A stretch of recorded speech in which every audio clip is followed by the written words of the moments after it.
आपसे एस्टेट से रिलेटेड कुछ बातों को रखना चाहता हूं। देखिए, कल रात में आपने सुना कि एस्टेट की परीक्षा को अचानक रद्द कर दिया गया। एक बहुत ही दुखद घटना है। ऐसा संभव नहीं था, हम लोगों ने कभी ऐसा सोचा भी नहीं था।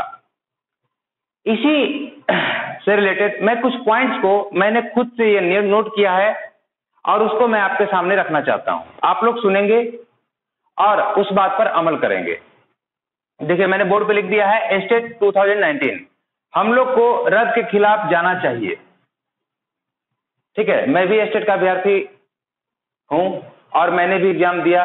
क्वेश्चन पेपर अभी मेरे सामने पड़ा हुआ है और 150 में से मेरा 134 आ रहा था, 134 आ रहा था।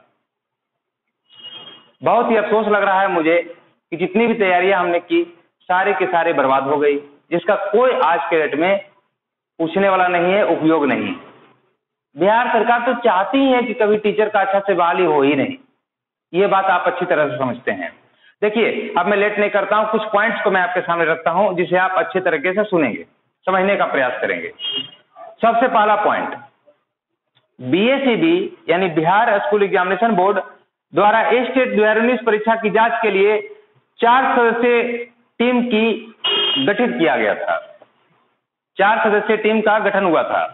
ये आपको जो व्यक्ति कल प्रेस विज्ञप्ति जो जारी हुआ उसमें बताया गया, लेकिन यहां पे आप देखेंगे कि उसमें डेट का कहीं चर्चा नहीं किया गया। पहला यहां पर मैं बात रखना चाह रहा हूं कि 4 सदस्यीय कमेटी जो गठित हुआ है उसमें किस डेट को गठित हुआ है इसके बारे में कोई चर्चा नहीं किया गया है। ये कहीं ना कहीं एक प्रश्न चिन्ह लगाता है। पहला पॉइंट मेरा है। दूसरा पॉइंट, +2 जिला स्कूल गया में जो 224 अभ्यर्थी पर केस दर्ज हुआ है, इसमें आपको प्रेस विज्ञप्ति में लिखा गया है, विज्ञप्ति में लिखा गया था कि 224 बच्चे को, स्टूडेंट को, एस्टेट के अभ्यर्थी को उन पर केस हुआ। क्यों? क्योंकि उन्होंने क्या किया, उपद्रव किया। ठीक है, तो इसका मतलब कि बीएसईबी तो उनको ऐसे भी निष्कासित कर दिया। बीएसईबी उसके बारे में तो सोच ही नहीं रहा है कि अब उसको एग्जाम दिलवाना है। समझ रहे हैं मेरी बातों को, है ना? तो उसके लिए अलग से कुछ प्रावधान तो करने की जरूरत नहीं पड़ा। उसको केस कर दिया, उन लोग जेल चला गया होगा या फिर प्रोसेस में होगा, जो हो रहा होगा उसके बारे में हमको कोई जानकारी भी नहीं है। अगला पॉइंट, बहुत सारे ऐसे जिला हुए, है ना, जहां पे मैं आपको बात करूं, गया में, मुजफ्फरपुर में, सहरसा में, गोपालगंज में, पटना में, ये सब सारे जिले में एक साथ क्या हुआ है, कुछ ऐसा कॉमन घटना घटा है जिसे आप थोड़ा समझने का प्रयास करें। सभी जगह एक समान घटना घटित हुई, ये कैसे हो सकता है? ये संभावना कैसे कि सारे लोग प्रश्न पत्र लेकर के बाहर आ गए, परीक्षा के दौरान प्रश्न पत्र को लेकर के बाहर चले आए। ठीक है, उन्होंने क्वेश्चन पेपर को फाड़ा, उन्होंने ये सब सारी बातें उसमें बताई गई है ना? इसका मतलब ये है कि कहीं ना कहीं राजनीतिक साजिश है, कहीं ना कहीं कोई ऐसा दिमाग लग रहा है जहां कॉमन एक तरह से वर्क किया गया है, कॉमनली वर्क किया गया है। आप बातों को समझ रहे हो कि हम क्या बोलना चाह रहे हैं? ये मानते हैं कि हो सकता है गया में एक जगह ऐसा घटना घटता, पटना में एक जगह घटना घटता, लेकिन आपको 2, 4, 5 पूरे जिले में और 5 सेंटर पर ऐसा हुआ, सेम टाइप की घटना घटी, कहीं ना कहीं राजनीतिक गतिविधि को प्रेरित करता है, मेरा यह कहना है। चलिए, किया, कोई बात नहीं, लेकिन उन सब सारे सेंटरों का परीक्षा रद्द किया गया और पुनः परीक्षा लिया गया। मैं यहां भी एक बात कहना चाहता हूं कि आपने जब 4 सदस्यीय टीम की कमेटी की गठन कर ही दिया था तो दोबारा परीक्षा आपने क्यों लिया? क्या जरूरत पड़ी दोबारा परीक्षा लेने की? आपने पहले ये क्यों नहीं सोचा कि ये जांच का विषय है, पहले जांच कर लिया जाए, उसके बाद मैं क्या करूं कि परीक्षा लूं? लेना नहीं लेना आप उस समय ही बताए थे कि पहले जांच कमेटी गठित करेंगे, उसके बाद जांच होगी, जांच होने का फलस्वरूप जो होगा, परिणाम होगा, उसके अनुसार से कुछ सोचा जाएगा। बात क्लियर है? ये हमारा क्या है, आपको तीसरा है। अच्छा, चौथा इसी में मैं इंक्लूड करना चाहता हूं कि देखिए, परीक्षा शुरू हो गई थी, उसके बाद आपको क्या है, प्रश्न पत्र के बारे में कहा गया कि लीक हुआ। तो भाई प्रश्न पत्र अगर लीक हुआ है परीक्षा होने के बाद, तो फिर ये सोचने वाली बात है कि हम आपको गंगा रानी कॉलेज में थे और भी मेरे सहयोगी और भी सारे स्टेट के अभ्यर्थी अलग अलग कॉलेज में थे जिन्होंने मोबाइल फोन नहीं ले गया था। तो परीक्षा के दौरान अगर प्रश्न पत्र लीक हुआ है तो लोगों के पास फिर प्रश्न पत्र गया कहां से होगा, उसका आंसर कहां से गया होगा? क्या यह संभव है?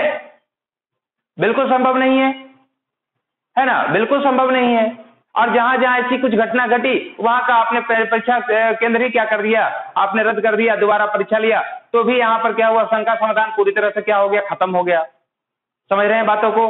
आइए अब बात हुआ एक लास्ट पॉइंट, ये है 5वां पॉइंट।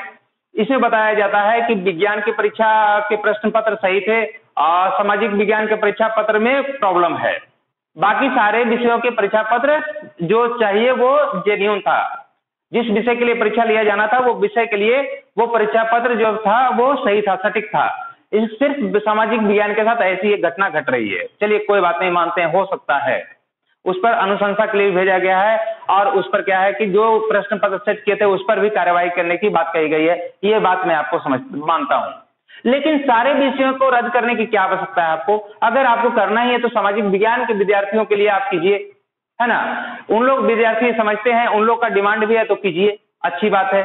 लेकिन सारे लोग को करने की क्या जरूरत है जबकि रिजल्ट आपको अलग अलग ही देना है। ऐसा तो मिला जुला कर रिजल्ट देना नहीं है आपको, अलग अलग विषयों का रिजल्ट देना है, तो आप अलग अलग विषयों के बारे में ही सोचेंगे। ये सब बात हम लोग को समझना होगा।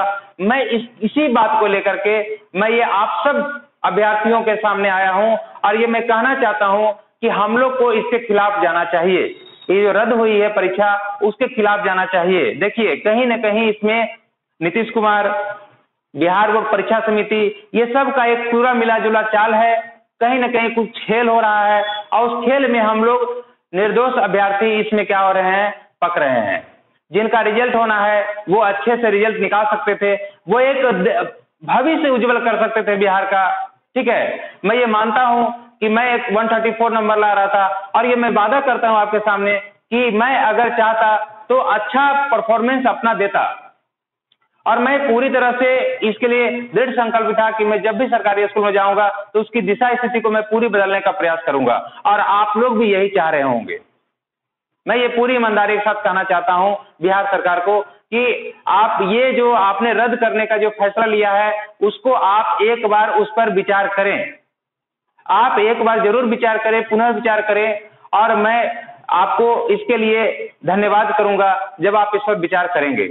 अपने सारे अभ्यर्थियों को मैं ये कहना चाहता हूं कि आप सब भी इस पर विचार करें, जो मैं आपके सामने ये लेक्चर दे रहा हूं इस पर भी आप विचार करें और इस पर सोचने का प्रयास करें। हो सके तो अगर धरना प्रदर्शन करने की जरूरत है उसमें भी हम आगे रहेंगे, ये भी हम काम करने के लिए तैयार हैं। चाहे जो हो, लाइफ ऐसे भी बर्बाद होगा, लाइफ ऐसे भी बर्बाद होगा, कोई फर्क नहीं पड़ता है।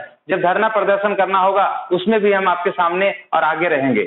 ठीक है, बिहार सरकार की ये नीति रही है कि बिहार में कभी भी अच्छे शिक्षक को वो बहाली होने देना नहीं चाहते हैं, ये डंके की चोट पर कह सकते हैं। और जितने भी आप देख रहे हैं बहाली हुई है वो किस प्रकार से बहाली हुई है।